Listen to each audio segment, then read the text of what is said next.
Welcome to Breakfast Food, the weekly comedy podcast featuring feel-good stories, stupid anecdotes, and advice you didn't even know you wanted from me, Annabel Logan. And me, Cara McKinley. That was great! I was looking at your face and I could see you trying so hard not to laugh. Do you know what? It's because I've been feeling a bit sick today. I've got this kind of weird viral thing that hopefully is nothing serious. Oh my god. But it's sort of like I feel a bit sweaty and a bit nauseous, and I'm like, so I made myself a hot toddy, kind of disguising it as medicinal, as more just like I was like, I think I need a pep. So Fair. I've got that slightly on the go, and kicking in. I don't know how this has happened. In the middle of a pandemic, not seeing anyone, not leaving my house, I currently have tonsillitis. Oh my god, you have tonsillitis? Yes. Yeah, I know. Dude. I know. I don't know how. I have no clue how it happened. I'm not registered with a doctor. So I'm just like waiting it out and hoping for the best. But as you can hear, I am on the mend. So it's not that bad. You don't sound like crazy bad, but maybe you caught it like when you were moving house. You walked past someone and just was like one of those damn movers. Actually, I never told you this when I actually did move. We will get into the podcast at some point soon, I promise. Whatever. But I was like, it was two guys that moved us, and I was sort of making chat with them, and one of them was like, oh, I'm a bit hungover the day, and I was like, oh yeah, ha ha ha. And he was like, yeah, I had 4 at my mate's house, and then I went home and I had 12, and then I went and bought another 12, and I was like, what? So that's why you got tonsillitis, clearly. What, me? Yeah, this guy's clearly just passing on stuff. Oh, to right. You. Yeah. You were, I was like, at that party. I didn't drink 28 beers. Oh my god. Oh my lord. Oh, and he was just driving away the next day. Little hungover. Thankfully, the other guy was driving, because I was like, if this man did have 28 beers, he definitely would not be fit to drive the next day. So, dude, when we moved sort of like a big chunk of our stuff, we hired a van as well, and the guy, what was his name? Oh, I can't remember now. His name was Brian. Brian, and he had this like group of like a motley crew of like 3 or 4 guys with him all the time, like really like sort of they would just kind of randomly come out of the woodwork, and because there wasn't enough seats in the van, they all would just pile into this back of the van, and they would just clunk around in the back, and you know, because we were getting transported with them, and like obviously in the front seats, and then these guys were just like in the back, and there was a couple of moments he would brake like a bit too suddenly or turn a corner too sharply, and you just hear this like thudonk, and then they're all like, what the fuck? What kind of a business is this? I know, it was definitely a white van with nothing on the sign, like there was no logo. It was just some really weird, illegitimate like business, but he did well from it. This guy, he was like, hey, I go on holiday like 3 times a year kind of thing. I was like, what? Cool. The wrong venture, clearly. Yeah. God knows what else he's doing, but yeah, it was really weird. Anyway, movers, movers and shakers. Believe it or not, that's not what this podcast is about this week. Would you believe it? This week the podcast is actually about pets. Pets. Most of us have had them. We all want them. If you say you don't want them, you're lying to yourself. Even though I've had a few people in my lifetime who've never had pets growing up, and they're still like, I don't get it. I don't want pets. Really? Mm-hmm. Yeah. I've not met any like adults my age who don't want them. You know? I mean, they're few and far between, but they're like quite, or people, I've met a couple of people that are like, I'm just not a dog person. I just don't get them. Yeah, I hear that. I hear people say I'm not a dog. People always pick a side, like they're like, I'm not a dog person, or I'm not a cat person, or whatever. But like, get yourself a nice parakeet. You know, right? Get yourself a nice mosquito. A hamster. A mosquito. What? Joy, get yourself a flea circus. That's fun. That's fun for everybody. Get yourself an ant farm. Yeah, you know? Yeah. Get yourself some sea monkeys. Oh my god.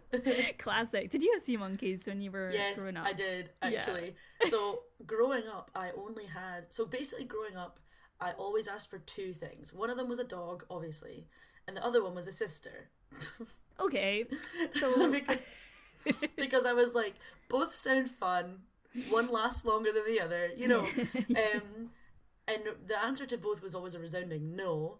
And so I got sea monkeys when I was like young to try and like just stop me for 5 minutes from going on about it.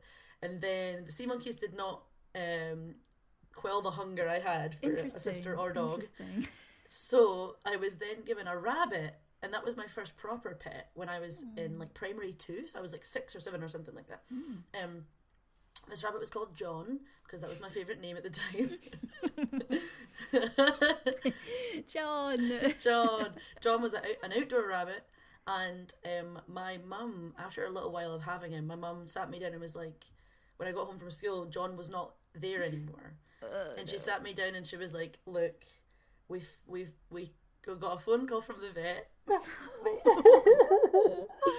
We got a phone call from the vet, and they told us that John can't actually survive in the cold climate of Scotland because he's like a warm weather rabbit. So we've shipped him out to Egypt.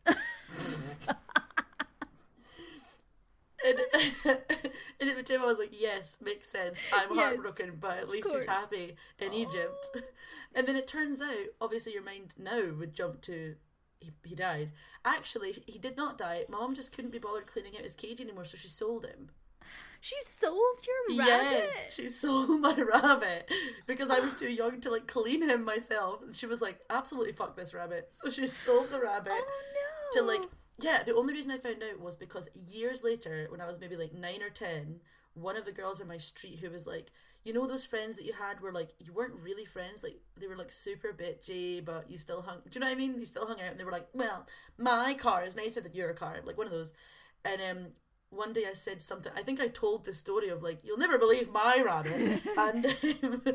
And she was like, I've never told you because I thought it would be like really difficult for you to hear, but actually your mum sold your rabbit to one of my mum's friends. Oh, I know, drama. I know. Oh no. So like people knew all along what had happened to your rabbit. Yeah, well, like, apparently this one girl did. I'm not going to say her name because I've just like cussed her out for being horrible, so just in case she's listening. Hey Stacey. Is it Stacey? Yeah. No, it's not, but we'll call her Stacey now. Sure. Hey Stacey, you were a bitch, but thanks for the heads up about my rabbit. Appreciate it. By the way, everyone, we've got some gardener people around. Our landlord has decided to spruce up our garden a bit, which is lovely and very nice of him. But they are full on going for it right now. I think there's a leaf blower involved right now, so I apologize. My favorite friends, that's not how you say that. My best friends at the time were twin girls. And I was like just so jealous that they were twins, like, and they listen. Shout outs to Caitlin and Becca. Hey Caitlin and Becca. Hey Caitlin and Becca. I'm a twin too, just a shout out there. Like not an identical one, but just twin. You one. are? Yeah, do you not know that? No? What the fuck? What? I have a twin brother. What's your twin's name? Robert. Oh my god! I can't believe I didn't know this. That's so crazy. Awesome. Yeah, I've got a twin brother. We were born 9 minutes apart. I am the oldest. It makes a difference. I knew you had a brother, but I didn't know you had learning something new every day. How long have you known each other?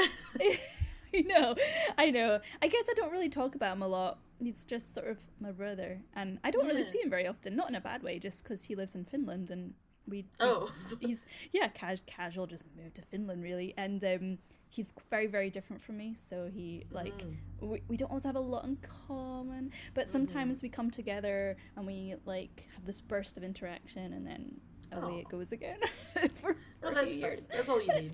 It's fine. That's I'm like me with all my family.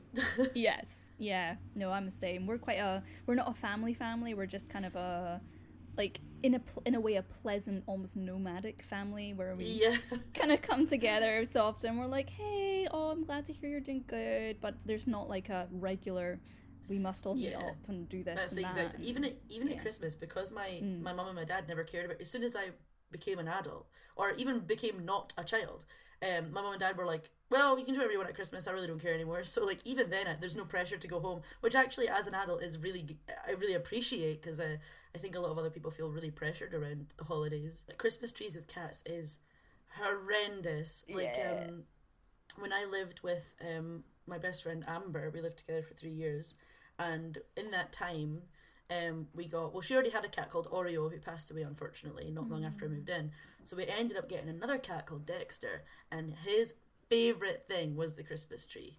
Yes. Like, I have like so many pictures of him where like you would walk into the room and you just hear like, wow, like him just wailing, and you'd be like, what is going on? And then you'd look into the Christmas, in the middle of it he would have climbed halfway up and his little face would be peeking out from the barbs, and he'd just be like, oh god, how did I get here? Yes, he loved it. And we tried to barricade the tree with presents. We like stacked the presents up like a wall, and nothing would stop him from getting to that fucking Christmas tree. And yeah, the next year we were like, no, I'm not doing it. I think Amber bought like a tiny one to like put on the windowsill to be like, it's still Christmas. But yeah, Christmas trees are not worth it with a cat. I know, it's quite cute. Like, my old cat Oscar was he would do the same. He would be able to knock down a Christmas tree quite regularly, and took much pride in it. But luckily our cat that myself and Christian have at the moment, she's actually pretty good, our cat. She's at pretty Christmas chill. Tree. Yeah. I just remember that story from you when you came over and you were looking after Maisie. Oh my god, I'll tell it just now, not to interrupt your Christmas tree story. No, there's nothing much else to it apart from she's a good cat. She doesn't knock over trees. She likes to sit under them and occasionally like sort of paws at a bobble, but that's as far as she goes. Yeah, she's sweet. She doesn't play that much though, does she? Nah. But yeah, so Annabelle, I'm sure we'll talk about Maisie later on in the episode because she's a lovely little puppy. But it's Annabelle's other animal, a little puppy dog. And when she was still fairly young, Annabelle and Christian went away for the weekend somewhere to your mum's house, actually, wasn't it? Yeah, I went up north. Oh yeah, because the reason you couldn't take Maisie was because of the Siamese cats. Yeah, that's it. It's like they were not. Maisie was just not welcome in a house of cats, which I understand. They were a bit freaked out, but yeah. But so I showed up and I stayed over at Annabelle's house for the weekend and watched Maisie, which was lovely. But Dima does not like me. Dima just is not comfortable around me at all. And at one point she was like, I'm gonna go outside. This is the cat speaking. So I let her out, and when I went to get her that night, she would not come back inside. As soon as she saw that it was me at the door, she was like, absolutely not. And she was just hanging around out there, and I messaged Annabelle and I was like, help. I was like, I can't get the cat back in. And Annabelle was like, just scoop her up. But like every time I went anywhere near her, she was walking away. And so after a while it was like, right, we'll just leave the bedroom window open a little bit, and eventually when she's cold she'll come in. And I was like, okay, fine. So I did that. I got into the bed. I was asleep. It was fine. I was waking up quite a lot because obviously I just wanted to keep an eye on this little puppy. And then at one point I heard Dima like thump through the window, and I was like, okay, that's the cat back in. And then I felt her jump up on the bed. And I was like, oh, that's nice. And then like the feeling of her in the bed disappeared. Like I couldn't feel her paws anymore. She hadn't walked over me. I didn't know where she was. And then out of nowhere I heard, I'm gonna get really close to the microphone so that I can give you this noise I heard literally against my face this noise, and I was like, oh, I don't know if you heard that, but it was basically the noise of a cat like licking its lips. And I was so freaked out, and then she jumped off the bed and ran away somewhere else in the house.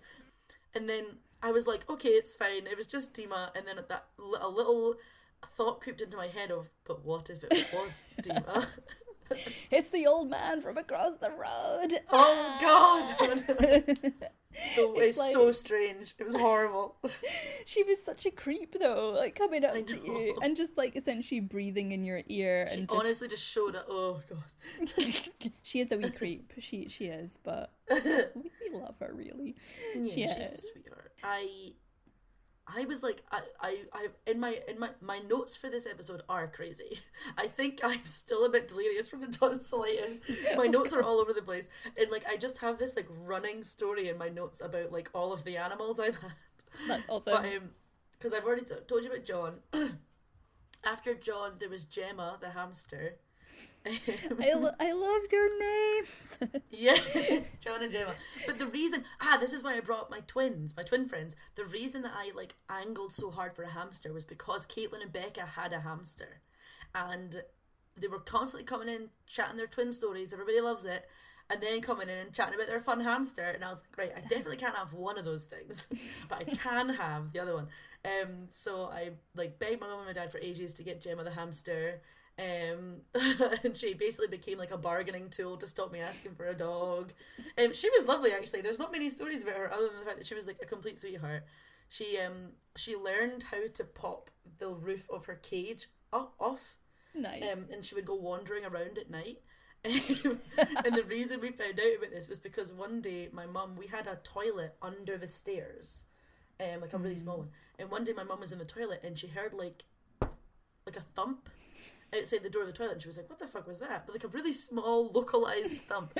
And she opened up the toilet door and Gemma was just like on the floor with like her wee feet in the air, just like still. Gemma. And my mum was like, what the hell? And she looked up the stairs, which were like wallpapered up the sides, and there was soot down the side of the stair. And she'd fallen from quite high. And my mum was like, oh my god, she's dead. She basically did like a Hans Gruber from like Die Hard. Essentially, yeah. My mum like bent down to pick her like dead body up, but then as she touched her, Gemma was like, whoa, and just like she clearly was just playing dead. And then my mum, in her words, still had a little bit of pee in there and peed herself. Oh no, that's a nice. That'll make you remember that story forever. I know. So she picked Gemma up and put her back in her cage and was like, what the hell? And then the next day when we were in the living room, we had this like fake fireplace, but it had real coal in it, and the coal had all toppled. She had been in the fireplace trying to like climb up the fireplace. That's where the soot came from. Oh, little baby. Maybe she's like the spirit of a chimney sweep. Maybe, yeah. Every time we let her out, she for some reason would only go to the toilet, unlike a lot of hamsters, would only go to the toilet in her cage. She like wouldn't poop on the floor, and it was very strange. So we would sometimes just let her roam around the living room, and she was like drawn to that fireplace. Interesting. She would like, I think it was because there was a breeze that would come down. It must have smelled quite interesting as well. Yeah, probably. So she was just always trying to climb up in that chimney. Oh, I have a slight offshoot of this hamster wandering story. Yes, I don't know how I should say it, but it's really you've just reminded me of something.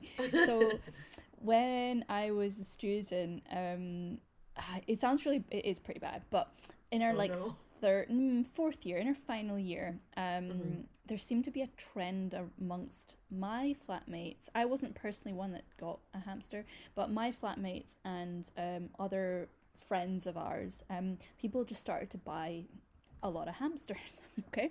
And they had, they were all lovely, they all had sweet ass names, but I'm not gonna lie, they got through a few hamsters. And the worst one, oh my god.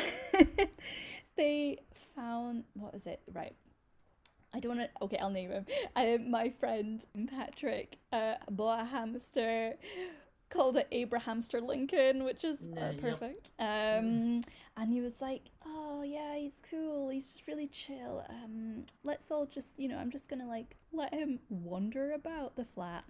This was the day of buying him, and Hamster Lincoln came home, had a wander around the flat, and would you believe it? I think after an hour, Patrick's running around being like, I can't find the hamster. Oh my god. I don't know where the hamster has gone. And that was the last we ever saw of Abraham. No, oh my god. Oh my god. I have no idea what happened to him, but he is in the walls somewhere in St Andrews today. God.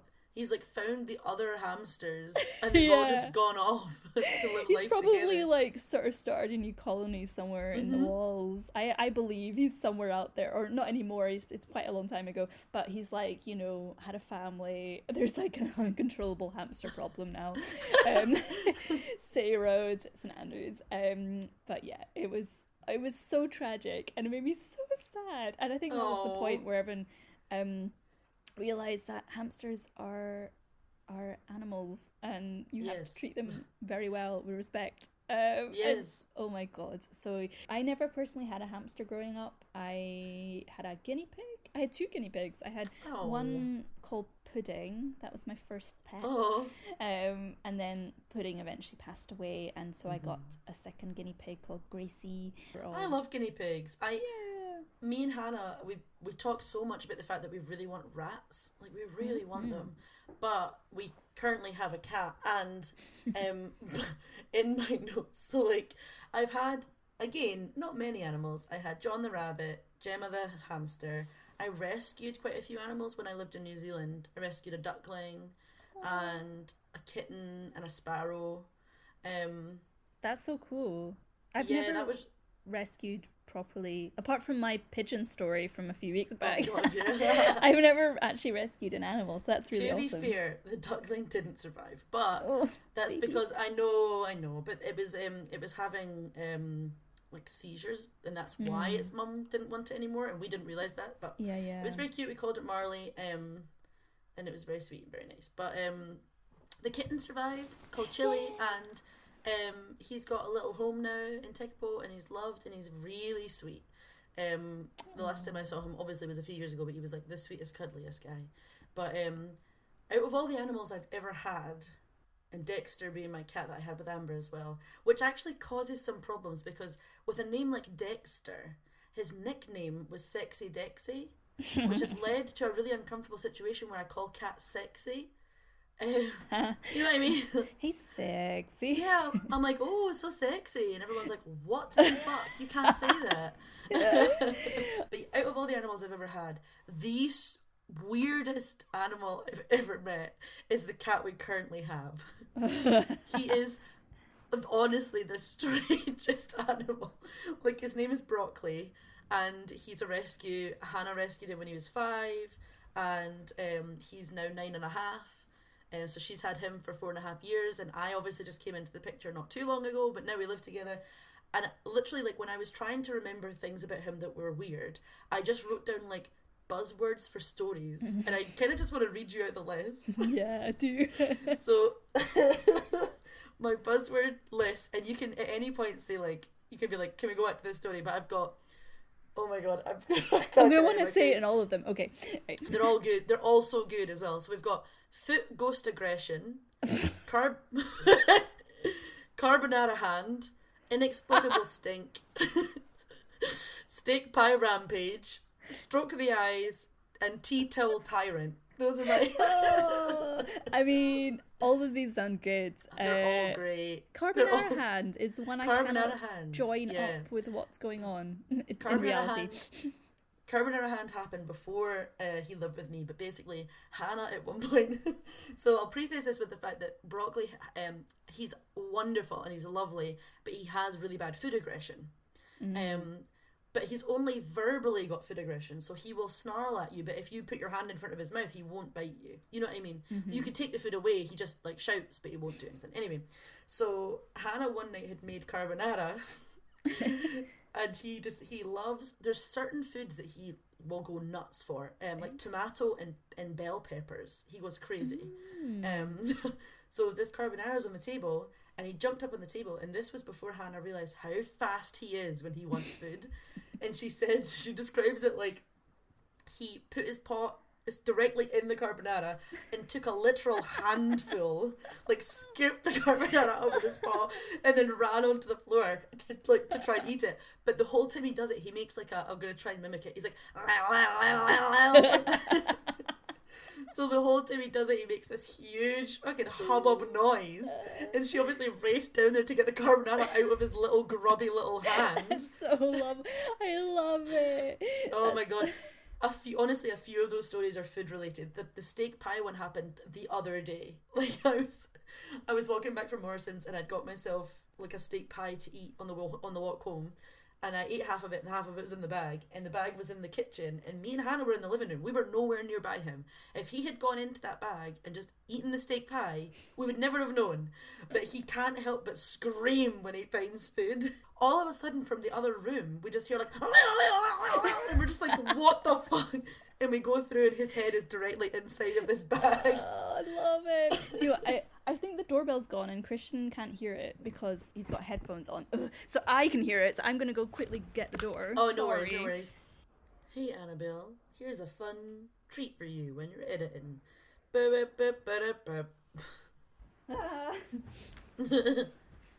I'm so sorry. That's okay.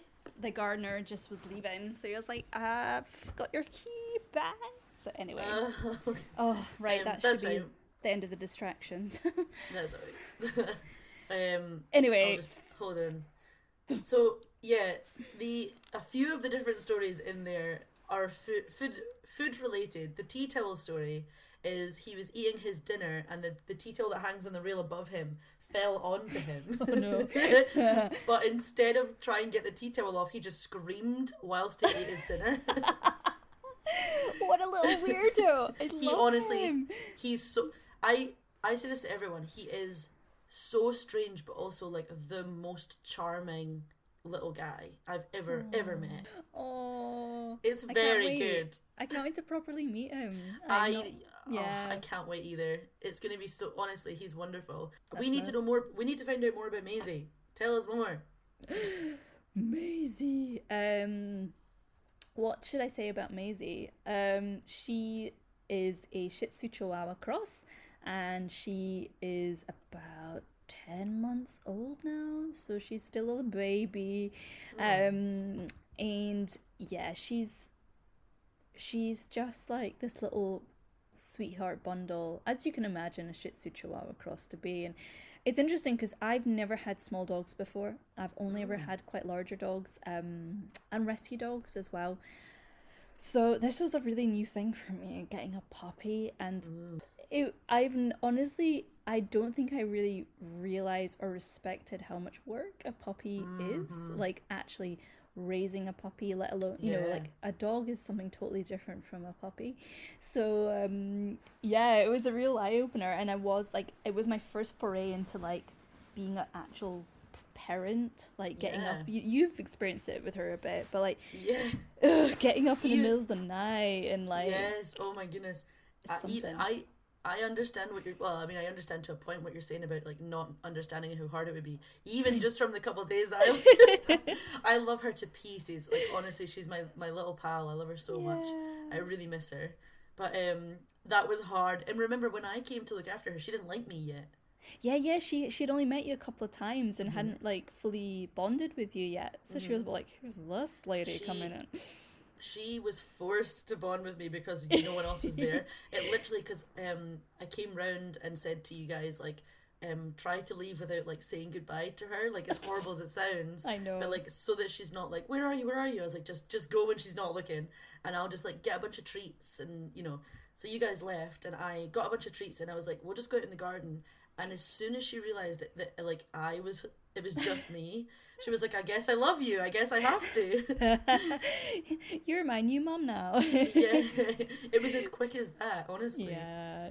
So she's just a wee baby, but yeah, I love her. I'm at that stage now where I love her so much that I just want to smell her. That sounds so creepy, but like no, you just want to lift them up and just like hold them, and it's In fact, speaking of, is she here? Hi, baby. Hi. Wow, she is. Step into the into the microphone. What a sweetheart. They're both here. Oh my god. Let's do my. On the flip side of your lovely little new puppy, I would love to talk about your older stoner dog. So my old dog that I used to have, wonderful babe of a dog called Archie, and he was a Border Collie. He was brown and white, and we got him as a rescue as well, and bye Maisie. He was like special. And you've met him. Like he was a sweetheart. Yeah, he was a sweetheart. He had this look, and he would always look at you like he was utterly off his face. Like, he looked stoned all the time. So stoned, and he had these wee glassy eyes, and he would just stare at you. But it was like the cutest thing, and it was like he was just like in this state of bliss all the time. It was wonderful. And he was just like, I don't know, he was something else. He was just a real character, I guess. And I remember a time, I think it was just me, you, and one of our friends, James. Yeah. And James was sat on the couch and Archie was sat up next to him, and then just really slowly just started to like lean over, and then like before we knew it, Archie was just like leaning right against James, just staring off into nowhere. Yeah, that's what he would do. Yeah, he was such a sweetheart. Yeah, I'll miss you, Archie. I know. Yeah, he was what a nice guy. Something else. I want a dog. I know, honestly. So Broccoli apparently does not like dogs, but we had been told when Hannah got him that he does like cats and he's compatible with cats. Mm-hmm. When we moved in here, for the last like few days in a row, I want to say like 4 days in a row, a little black cat has come to see him. Oh. We're on the ground floor, so we've got a patio. And we've got patio doors that sort of slide open onto said patio. I'm doing a lot of hand movements, not that anyone can see it, because I'm like gesturing because it's right next to me. And it's Broccoli's favourite place to sit because obviously the sun comes through and it's really nice for him. And this little black cat just like shows up, walks over, and like the first time Broccoli saw him, he was like batting at the window, and he was like chuffing and hissing and just all that sort of stuff. And this little cat just sat down and just like blinked really slowly at him, and just like, it was honestly the cutest thing. And every time it shows up, it just comes down, sits down, gives him a couple blinks. It's like rolled on its back a couple times, just like being like, hey, chill out, man, I'm your friend, it's all good. So we always try to get Broccoli, like we give Broccoli loads of pats and treats when the cat comes to be like, it's good, it's a good thing. Oh my god, it's so cute. And then today, Broccoli was like sleeping in the sun and the cat came. And the cat came like right up to be like, hey, wake up, it's me. It's your best pal. Yeah. We started calling the cat Blinks because of its little nice. slow blinks. Yes, it's very nice. Oh, I hope they can become pals. I hope so too. For sure. That's adorable. Yeah, Dima and Maisie are quite okay now. They're kind of good friends. Like Dima slow blinks at Maisie now, which is so nice. And Maisie's just a puppy, obviously, so she just loves Dima. She just will constantly be like, I want to play, play. You're cool, I like you, I love you. And Dima's obviously occasionally just like, no, I have boundaries. But they actually like play chase. I think I sent you a video of it. They play chase sometimes in the garden.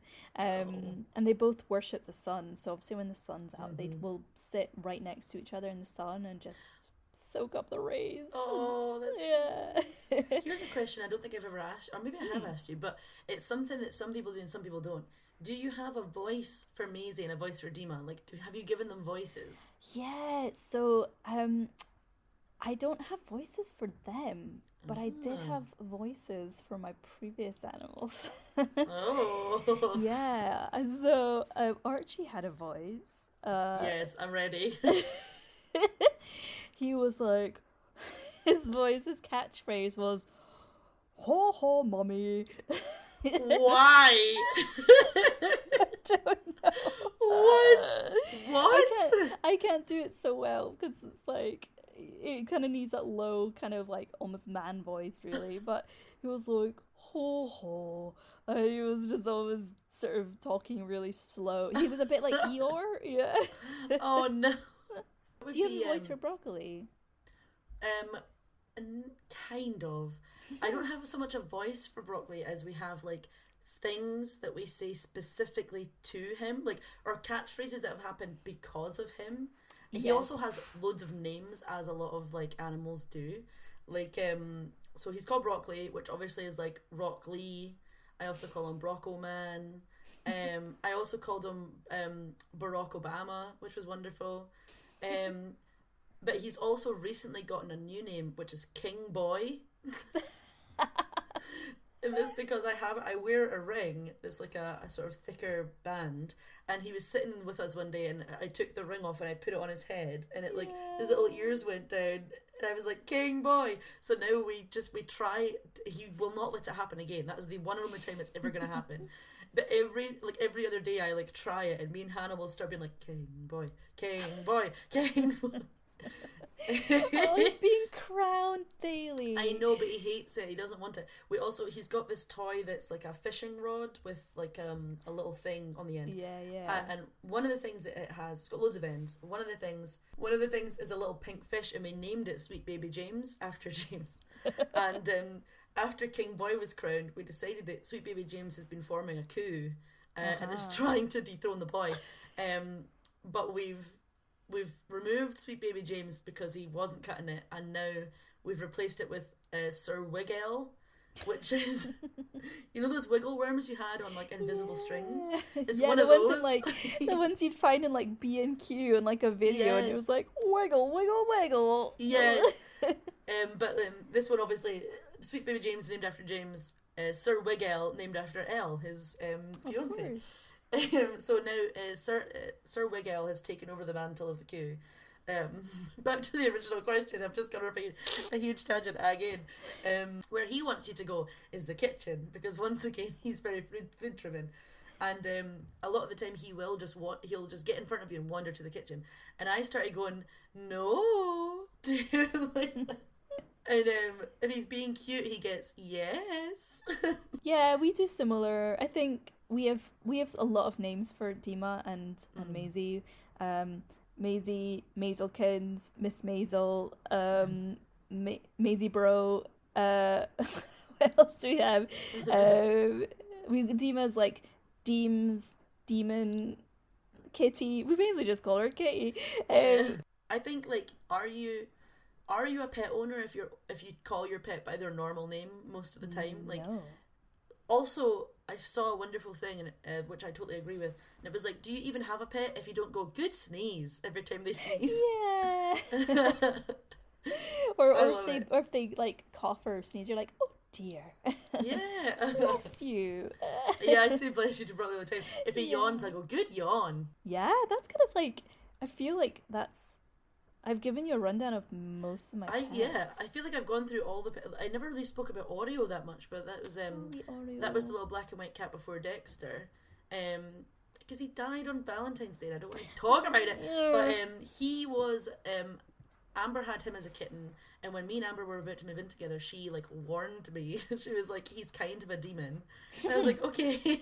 And he kind of was, actually, and wasn't at the same time. He wanted to be in the same room as you, but he did not want to be touched. And I had realised, because I was usually the first up in the morning, I had realised that the only time he would let me pat him was because I closed my door over at night, if I got up, completely ignored him, walked to the couch and just sat down, he would come and stand, not sit, stand on me, 2 paws on each leg, and he would look away from me. He'd look out into the room, and he'd let me pat him maybe 3 strokes or 4 strokes, and then he'd jump off me, and that would be it for the whole day.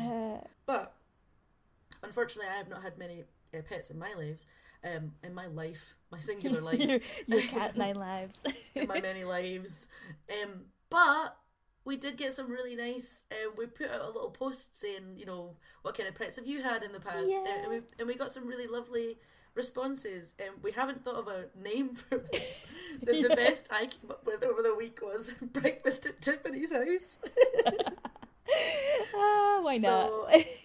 That's definitely not what it. If anyone can think of any breakfast puns about more group food, I have no clue. But group food, yeah, sharing platter, sharing. Something like that. Smorgasbord. Oh Lord.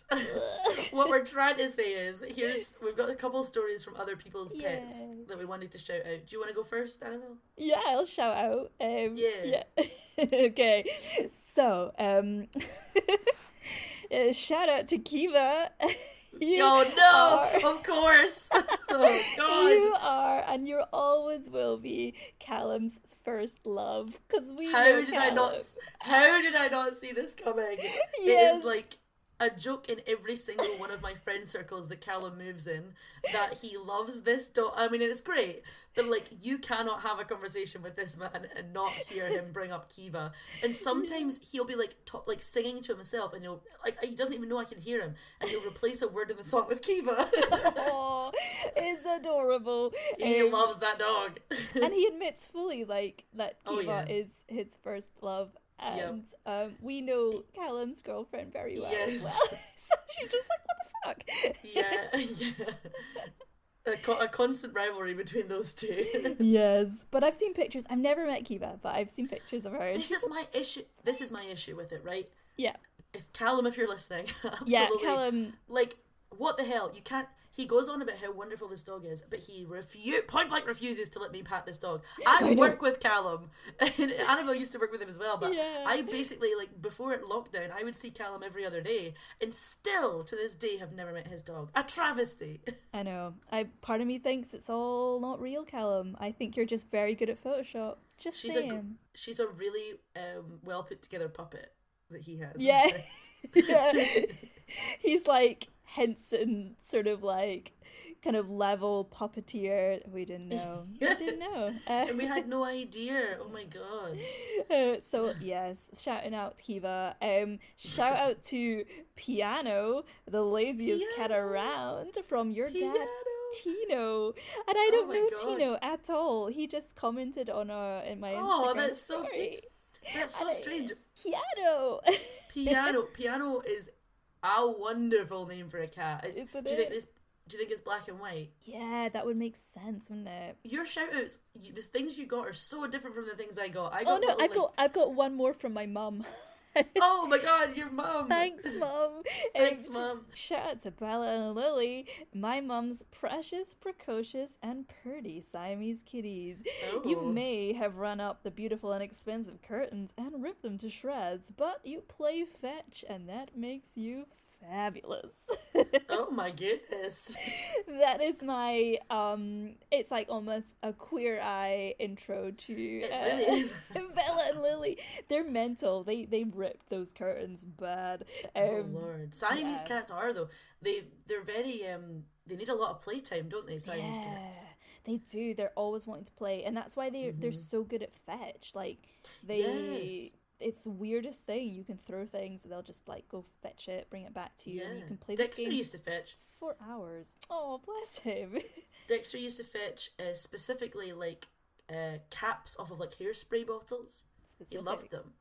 Them. Yeah, very strange. Yeah, the shout-outs, the ones I have are like little stories that people have sent me. That's good. Because like, you probably have more information. I literally had no information to go on, so I added bits. Oh, that's nice. I have, again, for like the 5th time in this episode, James. I think we've talked about boy. James literally 3 out of the 5 podcasts we've done. I'm sure he mentioned James. That tells you 2 things about me. It tells you, number 1, I love James. And I love James too. I only have like 2 male friends. So. Callum and James. Literally Callum and James. And I never hang out with Callum because he won't let me meet his fucking dog. So just James. But James said that he used to have a cat called Pounce. Aww. Who was scared of everything, but lived to be 21.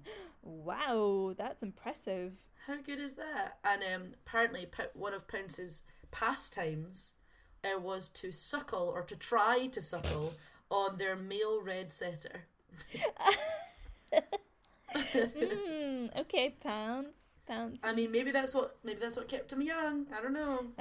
That's weird, but also kind of adorable at the same time. I guess they had a good relationship. The setter was like, didn't mind this like cat trying to suckle it. The red setter's just like, you know what? If this is what you need, but like for a cat to be scared of everything, but not to be scared of the dog, that sounds really sweet. We've also got Emily's little black cat called Star, who used to walk across the hob while the kettle was on.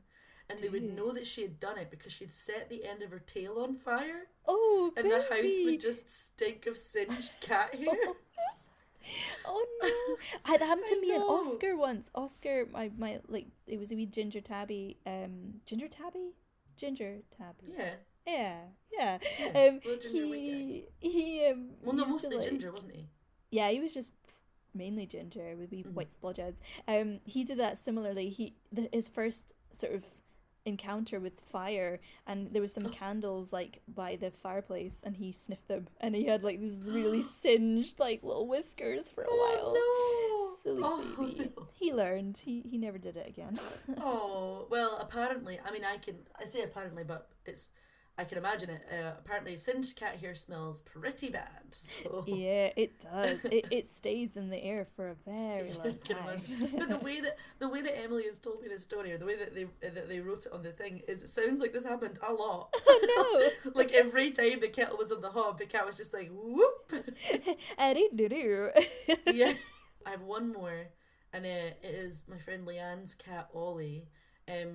Obviously in this time of ISO and quarantine and all this sort of stuff, she is a teacher, so she does she'll do meetings on Zoom, and she says that recently the only time that Ollie will go and take a shit is when she's in her Zoom meetings. And like, I guess the thing must be that his toilet must be like in the room or something, like so in like you. he go.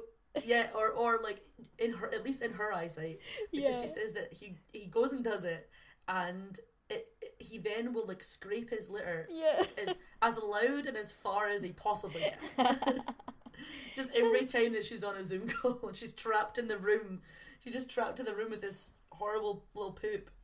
Oh no. Yeah, Dima does sort of like, not with the pooping, but she knows whenever we've just sat down to start eating, if she's been outside, it's like she hears us like sitting, and she hears the kind of clatter of plates and chatting. She always at that point will just come up to the window, and she like gets on her like back paws and stands like she's standing like a human, and just bashes against the window. My god. And she's just like and we're just like, we want to eat my food. Yeah, love her. Actually, live while we're doing this, I'm gonna take a wee vid for the old Instagram account. Dima is currently snoozing on the bed, and she is very peaceful just now. The total opposite of Raj Cat, but you can barely make her out because she's just an all black cat. But she's just a little circle. She's a little circle with a little ear popping out. What a shape. What a great shape. So, yeah. That sounded really disingenuous. Like, yes. Yes. Okay, good, fine. Alright, moving on from that. But, thank you, everybody, for giving us some stories and letting us share your pets. We really liked it. Yeah, no, thanks so much, guys, for like sending in some random stories about your pets, or just sending me pictures. I mean, I'm up for it. I'm into it. Thank you. Did you get some pictures? I got a Kiva picture, of course. Oh my god, of course you did. Of course I did. You got a picture of that weird puppet that Callum lives with. Yeah, that weird puppet that Callum made when he was a child and has never let go. I'm scared that he will fall out with us for this. We do genuinely love Kiva. Yeah, we just want to meet her so bad. We do. I know. We're doing this to protect our hearts. That's all. Yeah, that's what it is. Anyway, so I guess let's chat a bit about our serving suggestions. Yeah, let's do it. This week. We've got like a couple of sort of different things, because we were aware, we don't want to, from our last week's topic, we don't want to just suddenly like ignore that conversation and just sort of say, oh well, that was that, let's put it in a nice wee box and go on to the next one. Exactly. Because it makes no sense. We don't do that. The whole point of last week's episode was to let people know what was let people know about some stuff in history, and also to do further reading. So me and Annabelle have both gone away and just continued to educate ourselves, and we're going to keep doing that. So I think, Annabelle, you found some sort of good news to come from this kind of stuff recently. Yeah, I did. So I was really encouraged to see it was actually from the author's like Instagram accounts, but I was really encouraged to see that a lot of the books that we were like sort of recommending in our lists and which have been recommended to learn more are totally flying at the book, like the best booksellers list. So amazing. So like for example, the New York Times best book list, non-fiction, the top 5 is all to do with this sort of like topics of white supremacism, white fragility, becoming an anti-racist, and I'll quickly read them out because I think they're titles that people will hopefully at least have heard of. But at number 1, you've got White Fragility by Robin DiAngelo. 2, you've got So You Want to Talk About Race. 3, you've got How to Be an Anti-Racist by Ibram X. Kendi. 4, Me and White Supremacy by Layla F. Saad. I mentioned her a bit last week. And 5, The New Jim Crow by Michelle Alexander. So awesome and really wonderful. Encouraging, and also as a slight interesting off topic, which is also very true, so Rennie Edo Lodge, which again we mentioned last week, she has become the only Black woman to top Britain's non-fiction bestseller chart with Why I'm No Longer Talking to White People About Race. Obviously good news, but obviously bittersweet news. Yeah, it's definitely bittersweet. Do you mean like the first Black woman ever? Yeah, ever. That is insane. Yeah, to reach the non-fiction best-selling chart in 2020. Oh my god! I mean, nothing should surprise us about that anymore. You know what I mean? Like with the amount of ridiculous things, but as you say, bittersweet. But absolutely, congratulations to her, and hopefully this opens the door for that to happen for a whole bunch of other Black people or people of colour. Yeah, absolutely. Yeah. And there's been quite. I'm going to post a list as well. You know, it's obviously wonderful that, you know, these are resource and education books and people are like delving into them and reading them and doing the work. It would be great to get to a point, obviously, where fiction Black authors, they can just get into the charts and people just enjoy their books, and it's not just about, you know, being Black. It's about telling stories and just having a story. It doesn't have to be based on race. And it'd be lovely at some point that, you know, these books also get into the public kind of sphere a bit more. There's been a few, again, Instagram accounts sort of giving little lists of these fiction books that are worth a read and stuff. So yeah, I think that's like, again, it's really encouraging. So yeah. Hannah and I were talking about everything today, just sort of chatting away about what's been happening, because the question really is, why is this one the one that's getting everyone? You know, like, it was a tragedy what happened to George Floyd, but it's happened to millions of Black people, police violence and murder, and sexual assault and all that sort of stuff towards Black people or Black women or Black trans women, or it's happened so many times. And the question is worth asking, why is this one the one that everyone's paying attention to? I think a quick answer is that we're inside and no one can be too busy to notice, you know. With a lot of these other things that have been happening, people can put it to the sides in their mind because they're like, oh, I'm busy, I'm doing stuff. Whereas right now, all we have is the news, and the news is centered on that, I think. So being in COVID and being in lockdown has completely changed the way people see the news, which is good and bad. It's good because it means that this time round it's reaching a much wider white audience, because of course Hannah made the point today of the fact that she doesn't really know which other ones make it to the general white populace, because she's not the general white populace. She hears about every single one of these, or at least a majority of them, and within her circles they get shared around. But this time it seems like basically white people have finally listened, which is great, because now we can start to build up our trust, how bad we feel about it, like, as in we can start to see it happen again and again and again and think, right, this needs fixed. Whereas Black people and people of colour are already there. They've been there for years. That's why this is the tipping point, I think. But what that means is, for me, I think it means that a lot of white people are now following other channels like Black Lives Matter and a lot of activists for anti-racism and things like that. And so when this happens again, which it inevitably will, it will be on our pages this time. We will see it this time. What that means is we need to be hyper vigilant in continuing to share and push them when we see them, because it's only from, like, so for example, if another one pops up on my timeline and I share it, that's another 400 people ish, not to brag, ish, that are going to see that from there. And it's pushing it through. It's, what am I trying to say? It's taking away performative activism, such as, no shade, but such as posting a black square, nothing else. Yeah, that's performative support. That's, that's not you actually researching or reading or fixing anything or changing your own opinions or getting facing your own white guilt, your own privilege. That's you performing and saying, like, I'm not a racist, here's a black square, I'll see you in a year when we do this again.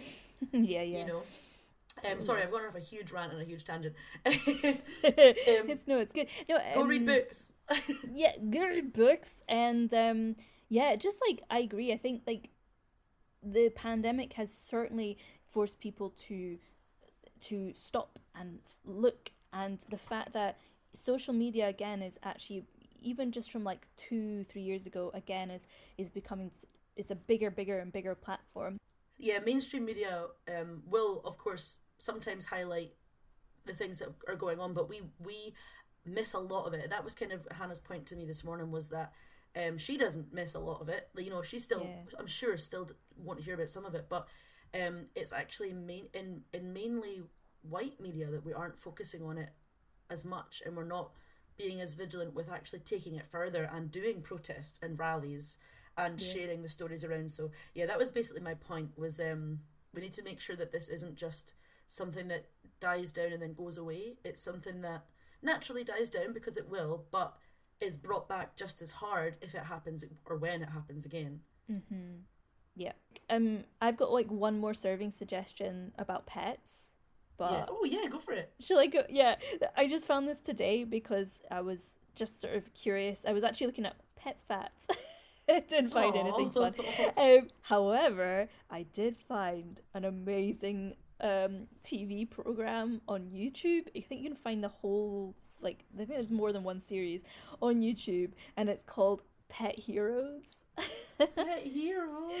And it's like a reenactment program of, like, when pets have rescued or sort of saved someone or helped in some way and have been awesome heroes. And it's so dramatic. They have these like reenactments of like people falling down gullies, and this like dog's like running away, and he's looking for help, and it's all like based on true stories.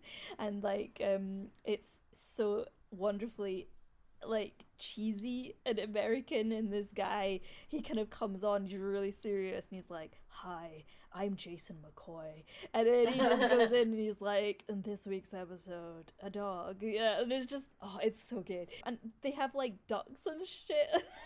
Duck. It's like this duck is like rescued someone, I don't know.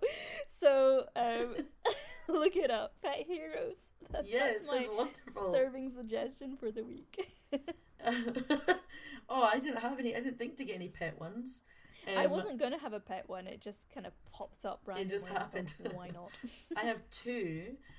One of them is actually something that you mentioned last week, and it was the podcast about race. Yes, yeah. I listened to it, and it was really informative, especially, I think, worth a listen, especially if you live in Britain. Yeah.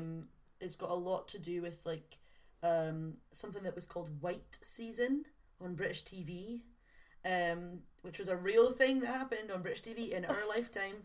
And just, a bunch of other, it's definitely worth a listen. So if you're looking for a podcast to sort of educate you a bit further, then about race is a really good one. And my other servant suggestion of something just to like make you happy is co-op games. Like good old fashioned, pass the controller back and forth, sit on a couch next to each other, like games. it's honestly been so fun. Even just the other day, me and Hannah had to go back to Glasgow to clean her flat. And we were playing, so, small tangent. For some reason, I am obsessed with watching World Tournament Tetris videos.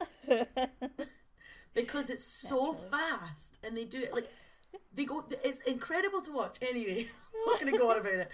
But it made me kind of fancy to playing Tetris. So I downloaded it on my phone just as we were heading over to Glasgow. And me and Hannah were taking turns passing the phone back and forward playing Tetris. And then we decided to download it on the Switch. And so we've been doing that as well. One of us will play a game. And when we die, we pass the controller to the next one and then back and forth. And it's just been so much fun. And it's just been so, like, we get so giddy when we're playing it. We're like, don't put that there. Just like going nuts for it. Tetris is great. I used to have Tetris as well, like a wee handheld Tetris game. Like specifically only Tetris you could play in it. And it was great. Hours of fun, for sure. Absolutely hours of fun. We went to bed last night and like Hannah's like last couple words were to me before we went to sleep were, when I close my eyes I see Tetris blocks. Anyway, good night. Yeah, but I'm fine. yeah, don't worry about it. But yeah, so that's my server suggestion is like find like a cheap or a free. Tetris is free on like most consoles. Yeah. Find like a really free co-op game. Just use one controller and just pass it back and forward like death rules. When one dies, pass it to the other one. It's so much fun. It's like, yeah, loads of laughs, really good. That's what's been keeping us going this last few days. That's good. That's a good connection. So many of the games we have, like myself and Christian, are obviously just like one player games. So yeah, which I love watching games. I love just sitting and observing someone playing a game and just making snide comments. I'm really good at that. I'm terrible at playing the game. But yeah, it's nice to actually have a game where you can pass back and forth and like actually interact with a bit. Yeah, I miss getting together with you and playing Mario Kart. Oh, I know. Yeah, soon, I believe. Yeah. Anyway, we're running over time massively. We are. I know. This has gone. I mean, where are we at? Yeah, we're over like on the straight audio over 1.5 hours.